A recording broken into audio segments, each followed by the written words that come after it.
Good morning students, welcome back to Hindi class. कल हमने पढ़ा था कि बब्बर शेर और हाथी की आपस में बातचीत हुई थी। तो बब्बर शेर को किसी ने भड़का दिया था कि हाथी तुम्हारे खिलाफ कान भरता है।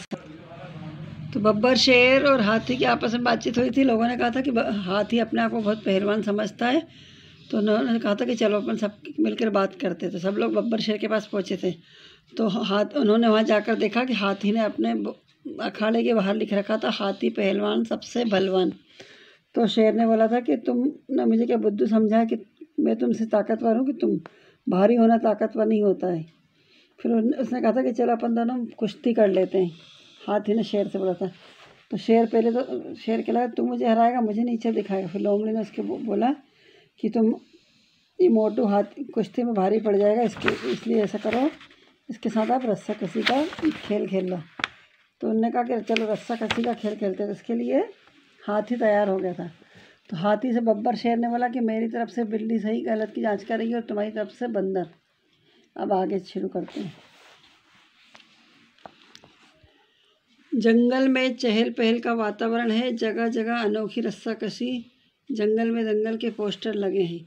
हाथी के दल में नीलगाय, घोड़ा, जेबरा, भैंसा, गधा और हिरण है। हाथी अपने दल के साथ बातचीत करते हुए। जंगल में क्या हो गया, जब जैसे पता चला कि रस्सा कसी प्रतियोगिता शुरू होने वाली है, तो फिर हाथी के साथ कौन कौन है? नीलगाय, घोड़ा, जेबरा, भैंसा और गधा और हिरण। और हाथी सबसे आपस में बात कर रहा है। अब हाथी क्या बोल रहा है? साथियों, यह अक्ल और बल दोनों का मुकाबला है। मैं अपनी कमर में रस्सी लपेटकर सबसे पीछे ज़मीन में धंसकर बैठ जाऊंगा। आप सबके ऊपर एक खास चीज़ है, खुर, उसी का सही उपयोग कीजिएगा। हाथी ने बोला कि मैं अपनी कमर में रस्सी लपेट लूँगा और सबसे पीछे ज़मीन में धंस कर बैठ जाऊँगा, और आप लोग मेरे खुर से इसका उपयोग करना। शेर के दल में चीता, लकड़बग्गा, भाग, भेड़िया, भालू, लोमड़ी, सियार है। दोनों दल अखाड़े में आमने सामने खड़े हो जाते हैं। बंदर और बिल्ली अखाड़े के बीच में रेखा खींचकर रस्सा कसी के बीचों बीच लाल फीता बांध देते हैं। अब ये दोनों खड़े हो गए और बीच में एक तरफ से बंदर बैठा और एक तरफ से बिल्ली बैठी है, और इन्होंने खेल शुरू करवाया। बंदर बोला, साथियों, जंगल की सबसे अनोखी रस्सा कसी शुरू होने जा रही है। बंदर बोला अपने दोस्तों से कि अब जंगल में क्या होने वाला है? रस्सा कसी। पता ना रस्सी कसी क्या होता है? आपस में दो समूह बनते हैं और सब दोनों के एक आधे आधे जानवर बटे होते हैं, और फिर रस्सा कसी का खेल शुरू हो जाता है। जब बिल्ली 1 2 3 बोलेगी और मैं सीटी बजाऊंगा, तब दोनों दल अपनी अपनी ओर से रस्सी उठाकर अपने पाले की ओर खींचेंगे। रस्सा कसी में क्या होता है कि रस्सी होती है, उसको दोनों दल के लोग खींचते हैं। तो हाँ, बंदर ने बोला कि बिल्ली 1 2 3 बोलेगी और मैं सीटी बजाऊंगा, और तुम लोग अपनी अपनी रस्सी को उठाकर अपनी तरफ खींचना। रस्सा कशी शुरू होती है। दोनों दल के जानवर रस्सी उठाकर अपने पाले की ओर खींचते हैं। शुरू में लगता है मानो बब्बर शेर की टीम का पलड़ा भारी है, परंतु हाथी जमीन में धंसकर बैठा है, उसे कोई हिला भी नहीं पाता। अब क्या होता है? रस्सा कशी शुरू होती है। दोनों तरफ के जानवर अपनी अपनी तरफ रस्सी को खींच रहे हैं, और शुरू में सबको क्या लग रहा था? बब्बर शेर टीम में जीत जाएगा। लेकिन फिर हाथी को देखा कि हाथी ज़मीन में बैठा हुआ है, उसे कोई हिला भी नहीं पा रहा है।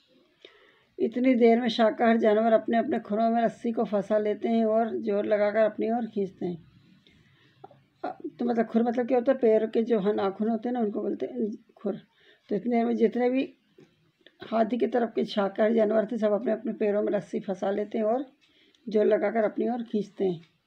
मांसाहारी जानवरों के गद्दीदार पाँवों से रस्सी फिसलने लगती है। मांसाहारी जानवर जो होते हैं, उनके पैर कैसे होते हैं?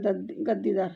तो उनके पैरों में से रस्सी फिसलने लगती है, उनसे खून निकलने लगता है, उनके नुकीले नाखून टूटने लगते हैं।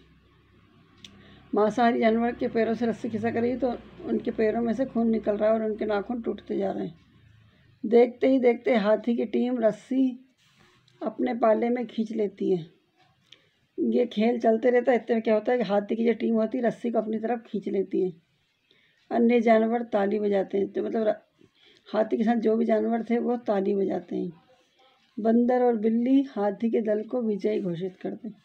दोनों की टीम की तरफ से कौन था? एक की तरफ से बंदर था, एक तरफ से बिल्ली था। जब दोनों आके हाथी के दल को विजयी जीत घोषित करता है। हाथी की टीम मतलब जीत गई है। बब्बर, शेर, बाघ, चीता, लकड़बग्गा, भालू, लोमड़ी सबके पाँवों से खून निकलने लगता है। नाखून टूट जाते हैं। शेर दहाड़कर बंदर की ओर झपटता है। ये सब जानवरों के पैर से खून निकलने लगता है, नाखून टूट जाते हैं और शेर जो होता है दहाड़ के बंदर की ओर झपटता है, किंतु बंदर तेजी से पेड़ पर चढ़ जाता है और फिर क्या होता है, बंदर पेड़ पर जाकर बैठ जाता है और रस्सा कसी का खेल समाप्त हो जाता है। तो इसमें यह बताया कि कभी भी अपने बल को अपने आप को ज़्यादा होशियार नहीं समझना चाहिए। कभी कभी ज़्यादा होशियार व्यक्ति मूर्खता कर लेता है। इसमें जैसा आपने देखा ना, शेर अपने आप को ज़्यादा ताकतवर समझता। तो हमें कभी भी कुछ काम के लिए आगे बढ़ना हो तो हमें अपनी अकल का उपयोग इस्तेमाल करना चाहिए, बल का नहीं। जैसे शेर ने अपनी अकल नहीं लगाई, लेकिन हाथी ने अपनी अकल लगा के पूरे शाकाहारी जानवरों के साथ मिलकर अपनी टीम को जिता लिया। जबकि जानवर ताकत किस में ज़्यादा थी, बब्बर शेर के साथों में, लेकिन सबकी होशियारी यहीं पर निकल गई। इसलिए हमेशा अपने दिमाग से काम लेना चाहिए। इसको आप फिर से एक बार और पढ़िएगा। Thank you, have a good day.